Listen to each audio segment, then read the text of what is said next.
Samoa's natural waters are special. Something goes in there, comes out different. Natural Samoa water, the taste of nature in a bottle. E tā wale mai o Leoleo se o lea avea mau sui fifilia mo lau saufanga i nupi wha. O lea tūlanga i whaingo fia i nupi wha na whaasafua lau saufanga ma whaamanianga mai nupi wha. Mo e pele ma mamai ati oi. Asa suwane se ofisa nupi wha la tāne, te wala au mai leonu wha, walu o. Tāwhalawa Samoa, I'm Jack Laban. For any competition, I'm all about speed, skills, culture, and of course, my technique. Wow, Leo.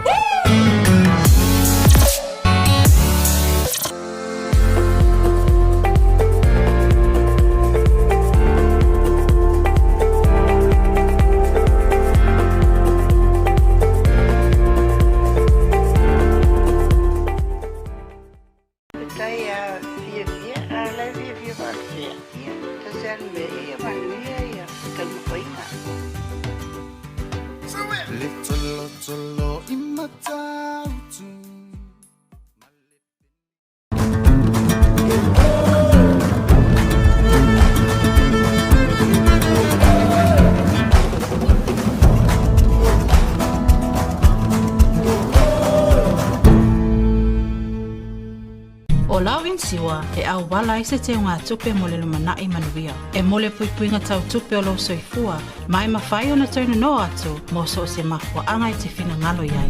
Samoa Life, le insiua mo tangata nuu o Samoa.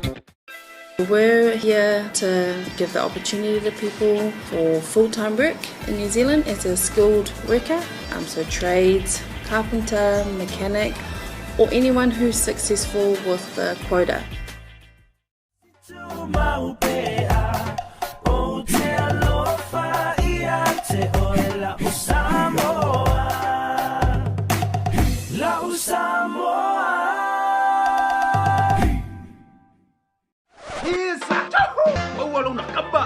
Vili mangai lewa maua.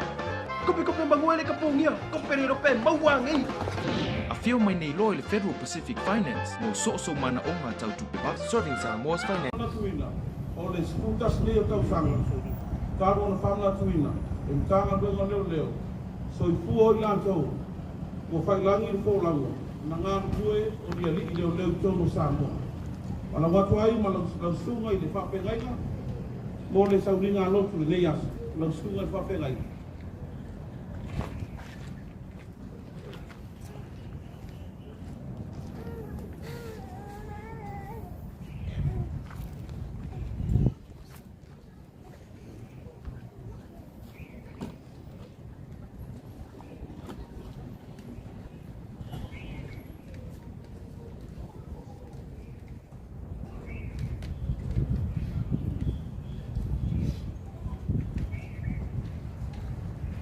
Le suafa mamano Yesu te aviso lo tātou ali I ma le whaola.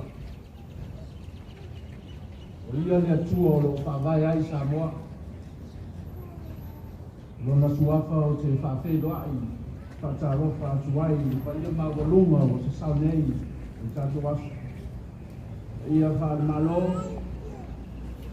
Iolo o fionga I le minsta, ma le sui minsta, ia whapea fōi ma ia whaare malo, ia wha lea tunu.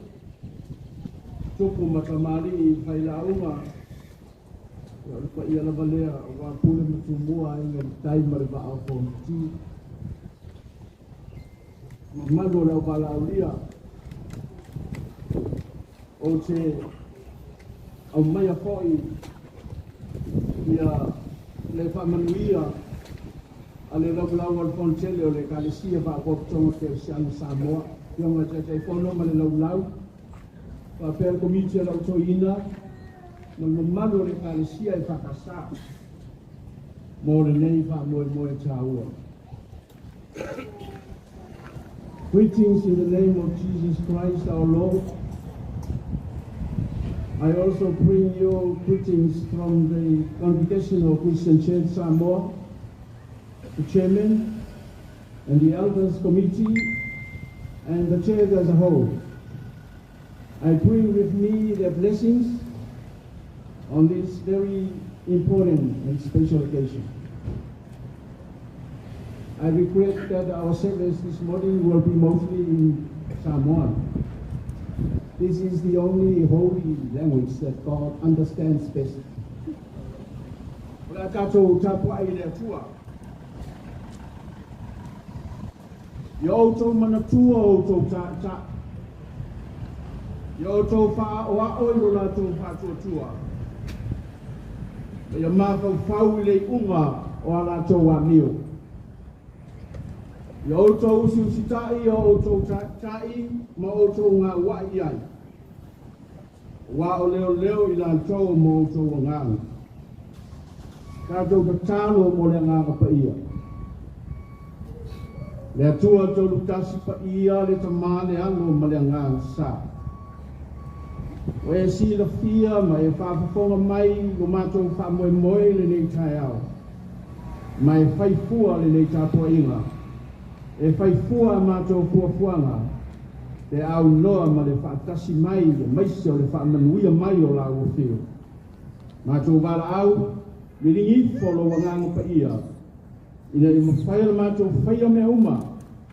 E tusa malo pinangalo, ma ia i watu le whaasili sili ina o lau geinga.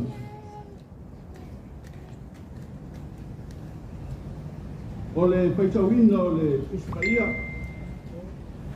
o le tusi pipilia, e tusa ma le tusi whaitawaso le whakasā. Kala tia le mita koe ono, koe fitu e whaangata mai te pulu. Our Bible reading this morning will be from the New Testament, the book to the Galatians, chapter 6.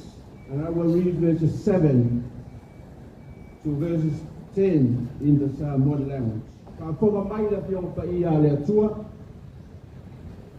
Awana I whasa se ina o tog.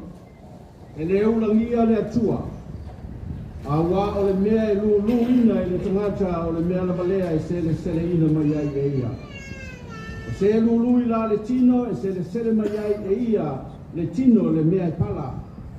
A se e lulu I la le anganga e se le sele mai ai e ia I la le anganga le ola a whavavau. Awane I tātou whapalapala I le amio le nei.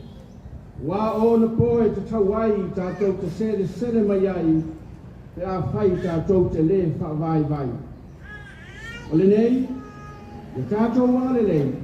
Ia whātatau I mea tutupu I le aso ma le aso I tangata umalava e maise I le ainga o le whātuatua. Ka manuia le atua I la nāpiong pa ia.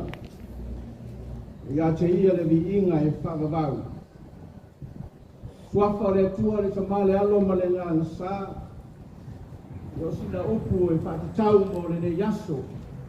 Mai le tusi na whaitawina le whai upo iwa e whapea aua, ne I tātou whapala pala I le amio le lei. Wa o na poe te tawai, tātou te sele mai ai, te a whai tātou te le whawai vai. Lu, ma sele. A le aso whapitoa koe le nei o le patanga wenga o Leoleo whale pui ma leo la toi fuataina. Mana tu ai lana au whai ngā luenga ua whai langi le whaulaunga. O whausi ai se manatu e au iai pākau whaunga whale nganga e whapea. Ia mana tua ma le loto whaputai le soifua o toa sa la tau lulu. Ma ave le vi inga I le tua ona o seleselenga. The theme for the sermon this morning goes like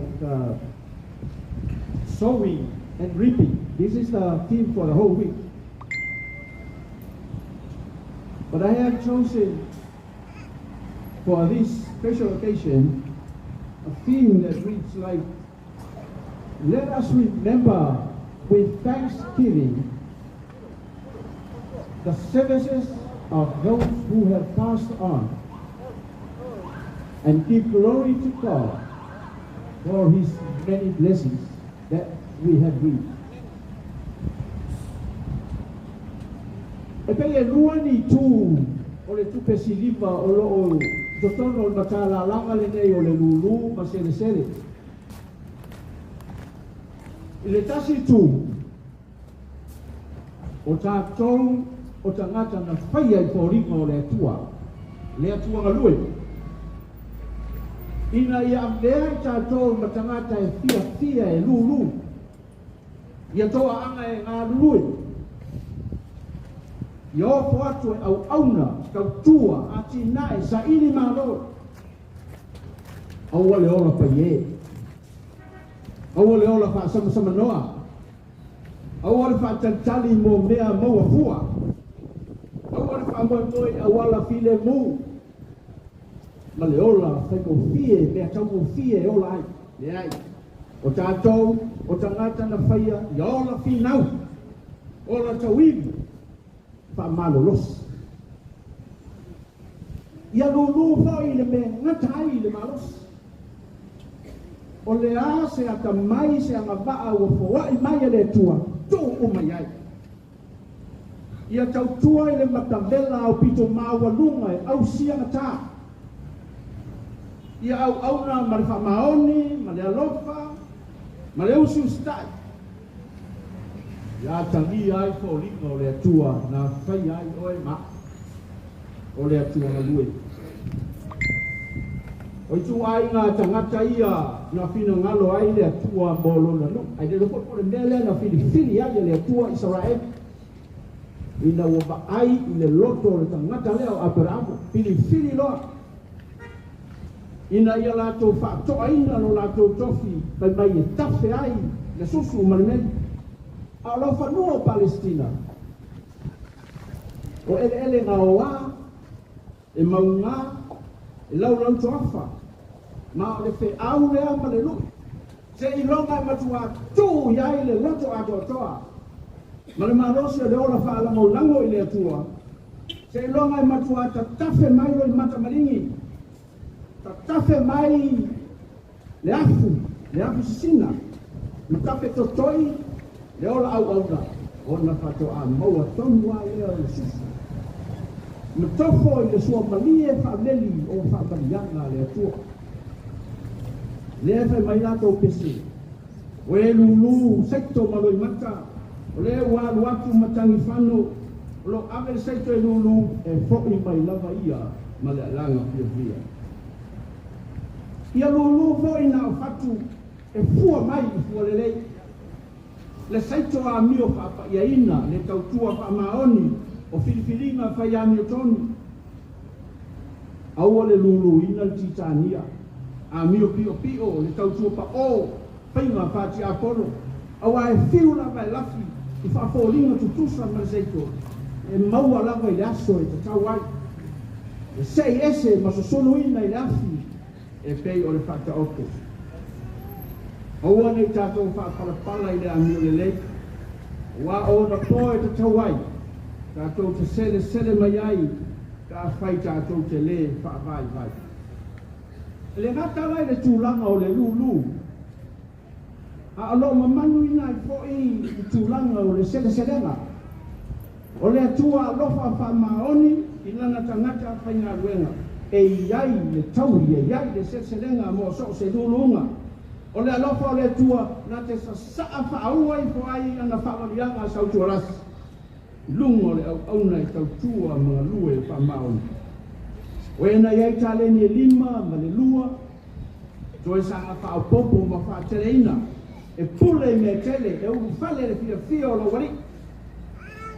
A le atua amio tonu foi na te whaia le whaamasino sapo matala whiangai. E tau iai le tangata. Whaatai a lunga langa lulu. Whapaole lana tautua. E makavale malape la pea lana au auna. E whao ese le me tasi sa ia te ia. E tuli whafo i pōmisa. Tangi a we ma le lili vauni. E mai la apostolo aua. Le whasi se ina o tō. E le ura ni ia le atua. Awa le mea lulu e le tangata.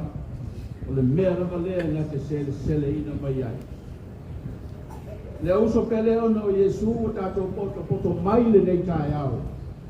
si ile vi inga ile tua ala ile sauninga mana tua ai ma le loto whaakai. We o whai langi le whoronga. E mana tua le soifua tau tua malo. Le soifua sa ili malo.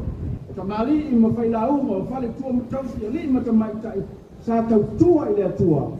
Tau tua ia Samoa. E ala i nei matanga luenga i o rātou tofinga. Rātou na ofu atu lo rātou soifua. Le puipuinga o le saunga le mua tangata anu. Sa whita e tunga i le tau singa o le tūra whono.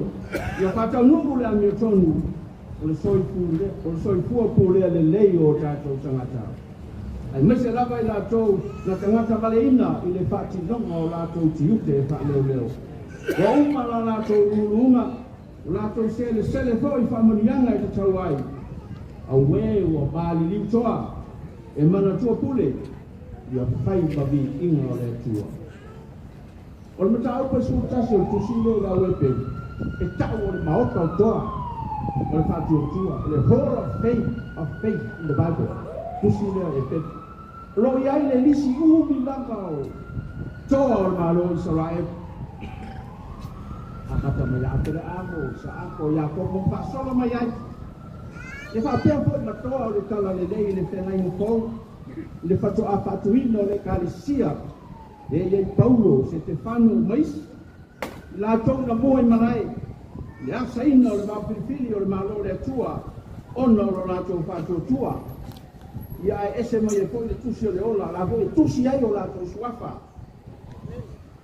ia ai poi se maneia ai fai se tato mau toa tato hall of fame fa mawina i suafa mata toa o le matanga luenga o Leoleo ma whanu pui o aunga o auto o le aso le nei. Ia o tātou mana tua toa o maali liu. Se hawa noa le nei fōi. O mo o tātou o lo fōi fua pa whaau o pēr. Ila tātou au nanga to serve and to protect. O a mai la tātou mulu uma. O a mai la tātou au nanga ia o te tautala pa le whaaloalo. Le au fia fōi matangi. E leo toi pōmala e mea o te tupu i le yasu. Tala ma tusku singa pe adea i whaasanga mai la tātou mtanga wenga nei. Mai atangia ai e peise i o taupa u te isi lalo. La tātou au nanga na i ole tū nanga e manau hia. E atangia ai e peise i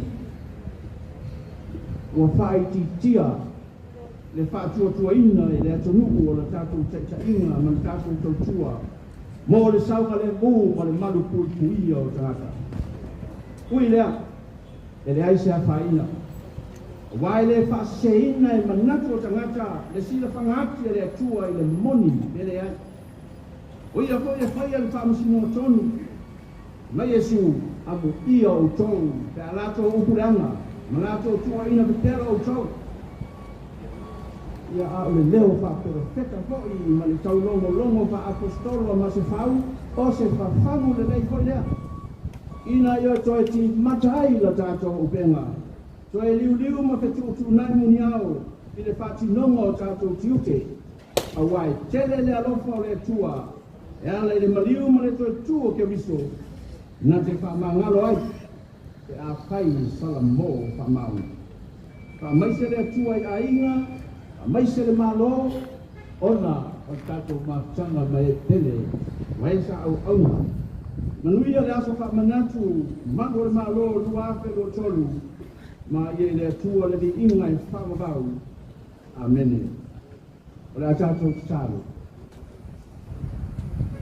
po iatu ma tu mau le vi inga i lawa fio le tua lo mātou tama wao mātou mōri mawina lo alofa e le whaititia lau tausinga nga lelei ia Samoa, yona tangata, yona loto i whale, na whainga maroma, na purenga, maise lelei whore masanga buenga.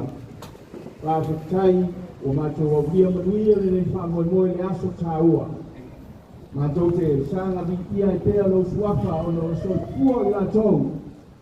La tau sa au auna ma tau tua i lelei matanga buenga, tau sanga maso o mawai. Pai maki inga lo lato sao taua.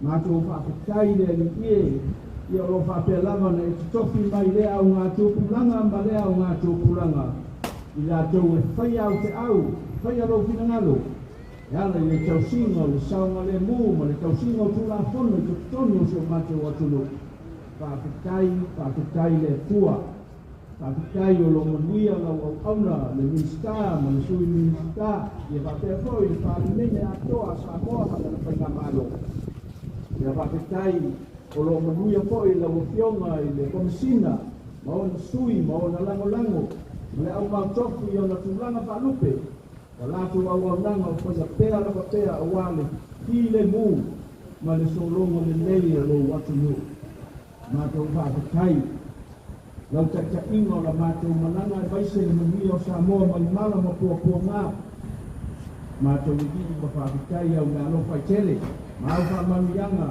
e le langa upu mangangana mātou te whaaleo ina atuai ia e whaasiri lava la mātou talo whaapetai ma le inga ona o Yesu Keriso ma le whaoratanga ua mātou ora ai ma ora ai pēr lava e whaarabau ia tu mau le inga le whaamanu le whaaneutanga i la ufio e whaarabau lava mātou whaamau lalo ma whaato ese ia sa mātou au nanga le au le tau la ufio ia e whaamangalo mai nei mtanga ruenga tainane le malo ma le atu nuo Samoa le atu upa i whiri la ufio whaamangalo mai i mātou uma i le toto pa ia o Yesu o mātou wari ua mātou talo mo au whaamanianga lo mātou o tuae whaamanuia mai Samoa le atu nupere mai lava iona ao e o iona i whaamanuia mai le nei mtanga ruenga ma le nei saminga ma le nei whaamoe moe taua au mātou mana tua pēr le soifua tautua o e ua whai langi ma ua tau atu i la ufio mātou talo ia le ringi ipo au whaamanianga i runga o rātou ainga ia mese poi au ngā lue o iai le nei taimi i minista ma lona lango ia whapea poi le komisina tui komisina ia whapea au mautofi i tūlanga i to tono le mtanga luenga ia e whaamanuia tele ia Samoa maise le nei matanga rue. Talo mo nātou umo ki moa se la reai ma se sosoani, i iai lau tausinga ma lau whaamanuia.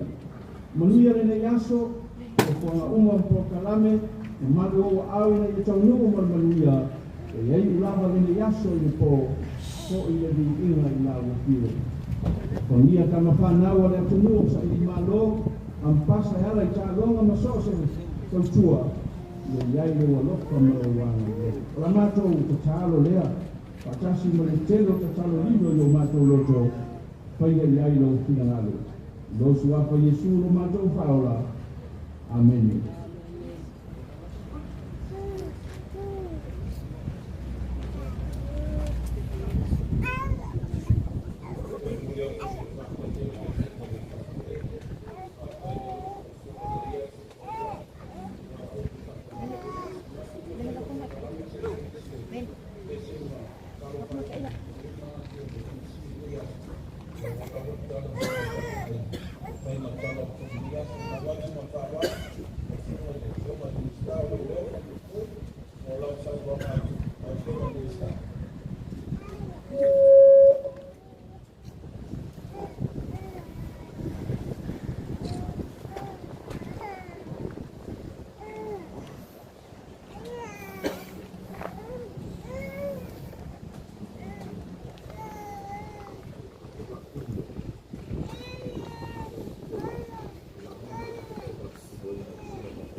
Distinguished guests, ladies and gentlemen, it is indeed an honor to join you this morning as we gather to commemorate the police Day, an important day to pay tribute to former comrades who were either severely injured or have lost their lives in the line of duty while serving our country through the Ministry of Police, prisons, and purposes. Today we reflect on those who are gone and celebrate their legacy that lives on in each and every man and women who wears the blue uniform. Their service for a safer Samoa, their courage and sacrifice will always be gratefully appreciated and never forgotten. In unity, we look back and salute those who have served the Ministry of Police, prisons, and purposes with pride and honor. As indicated in the ministry records, 14 have passed away within the last 12 months, from September 29, 2022 until today. Today our thoughts are with them, their families, friends and colleagues. However, they may be gone from sight, but their services will always be remembered. This is a day of significance to the entire community here in Samoa and around the world, in which we are able to salute our fallen comrades for the frontline role in our society as keepers of the peace and for their engagement with the community on multiple levels and platforms. Your service to policing and protecting the Samoan community is deeply appreciated. We shall always remember it. So it's what we have to do.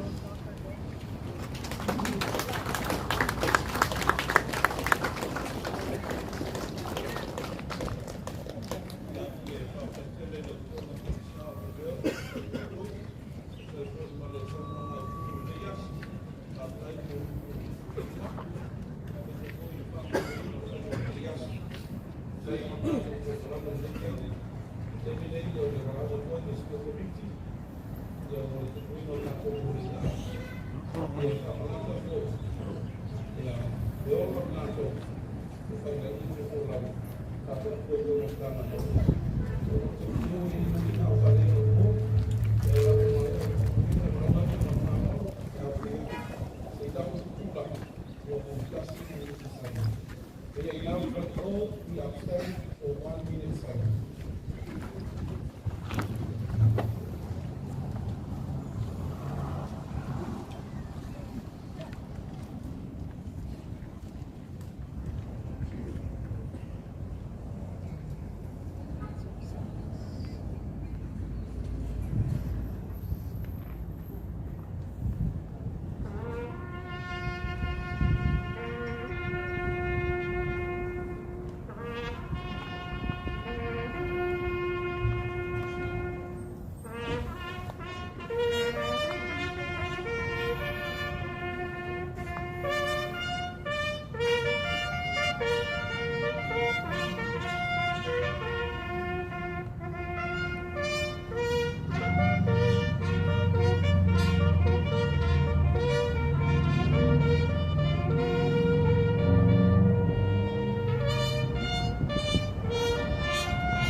Lake Superintendent by Sarah Abdallah.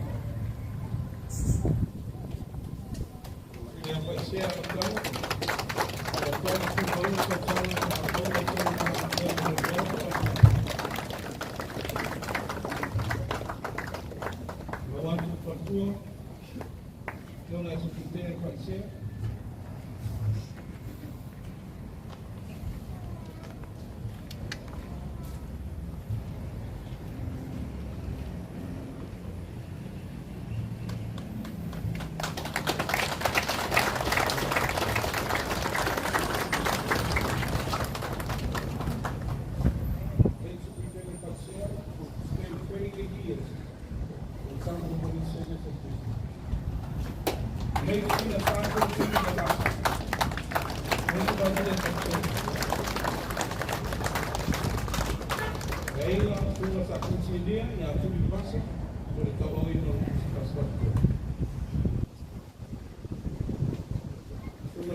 Lake Sergeant Dalvini Kaisala, 28 years and 8 months in police service. Sula Sasini Dalvini Kaisala, Agosti Dal Kaisala, Nakama Sula wa Ono Tulu Taka Tuma Leoleo wa Tuli. Auli Kaisala wa Haina. Lake Women Constable se Yapi Tampu wa Auli. 10 years of service.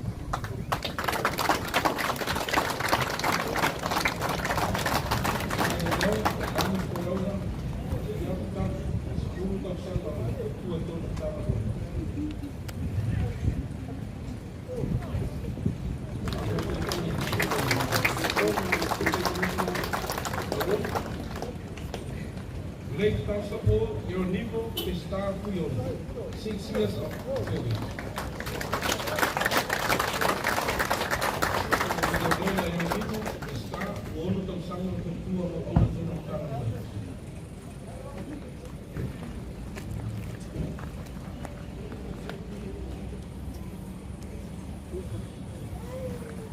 Late Constable Faraile Leoleo, 6 years of service.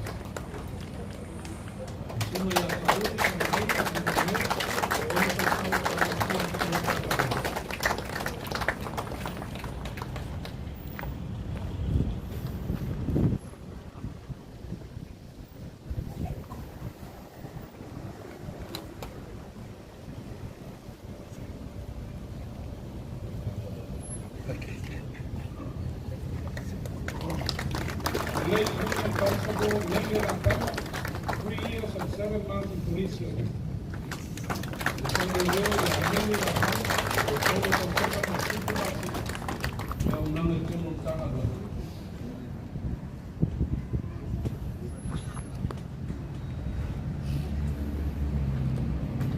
Late Constable Leoleo, 20 years of service.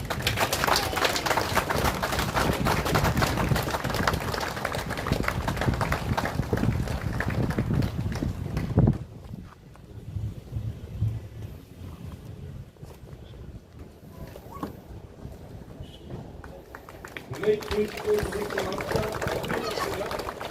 10 years and 7 months in police service.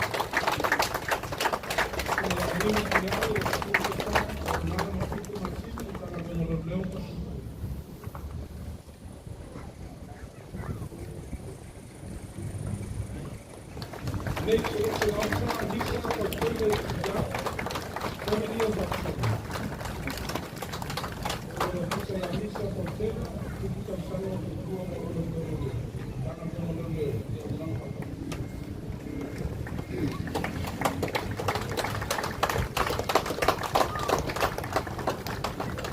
Ito nato sa kalkulo to ng kalangwet, sabia, at yung may abayang kaniyang baybang, luwas ito sa maramdaman ng dinamasi. Yung kaniyang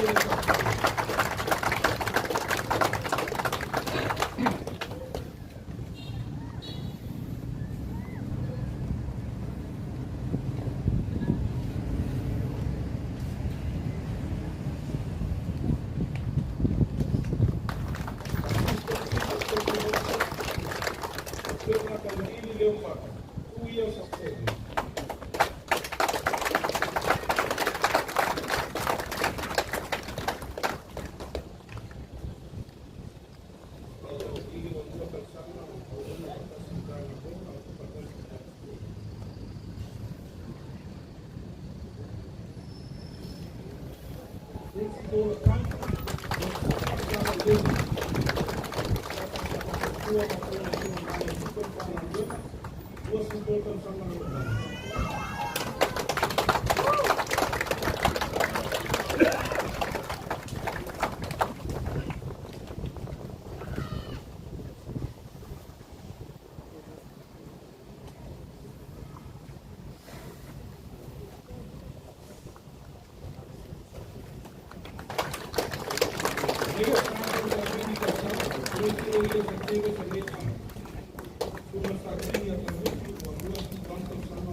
Desa abel kumusina bumbuo Leoleo.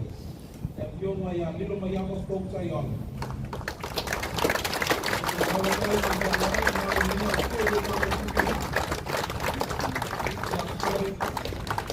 Kalau namin reaksyon ng start, para mayon manok kita sa samo. Ibatua, pa iyon ia ke mai ani mai ia. Man tua ke na bela le au tula maria o se sino le le.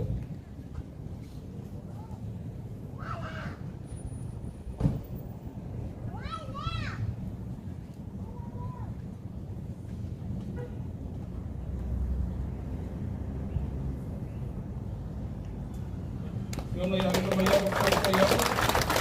Ya todo se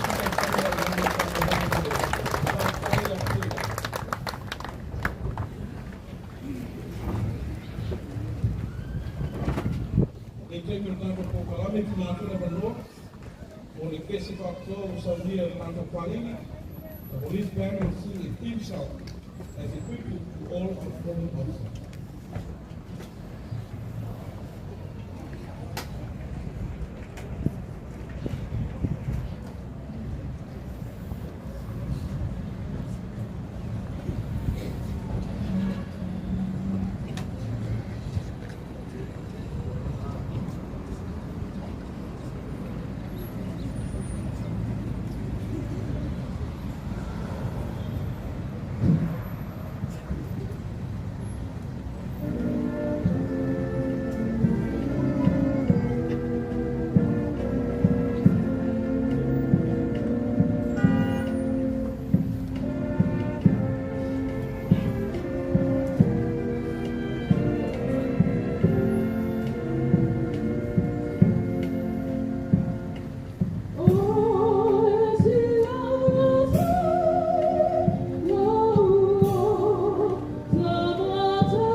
uwa ko le ko se ma pa pa e ko wit ma le ma mo ta ma do so mo sa ko mai ya mo ma fi o mo ko ko le ya ma ko yo ko ya ko ya le ke ma ya le ko le ko ma le ko e si se fa ko ko ko ya ta mi ko mi ko se ma na sa ko ba ya ma ko ta fa mo lo so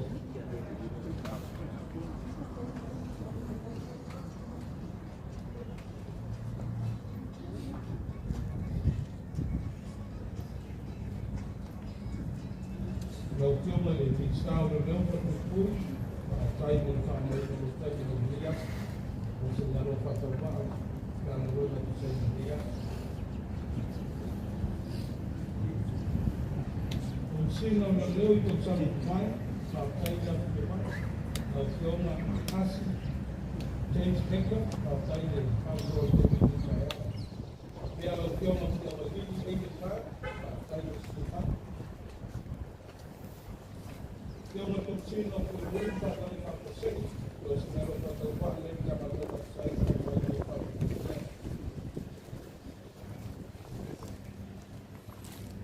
Amaro buat lo que me está hablando. Lo que me está hablando para ver lo que fui. Yo me cuidar y paso más para el sur.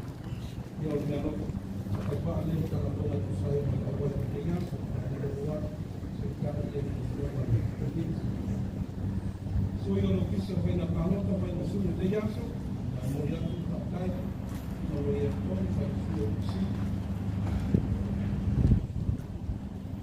Aquí me dice tomando aquí la unión, thank you for your time and thank you for being here with us.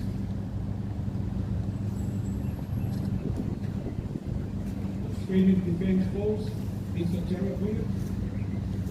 Thank you for making yourself available this morning.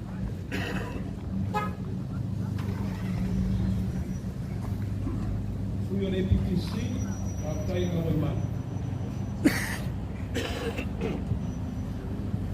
Yung natuloy pa, umunod ako pa ako mag-iyaso, lawan ko sumara sa nay, sa ikabinig ako ng tao, lawan ko kasi lukan ramay. Yung mayayong sa mga pangkol, naman mo nyo sa ito, mag-iyaso ko pa ako. Lawan ko sumara ka pinay.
Amen.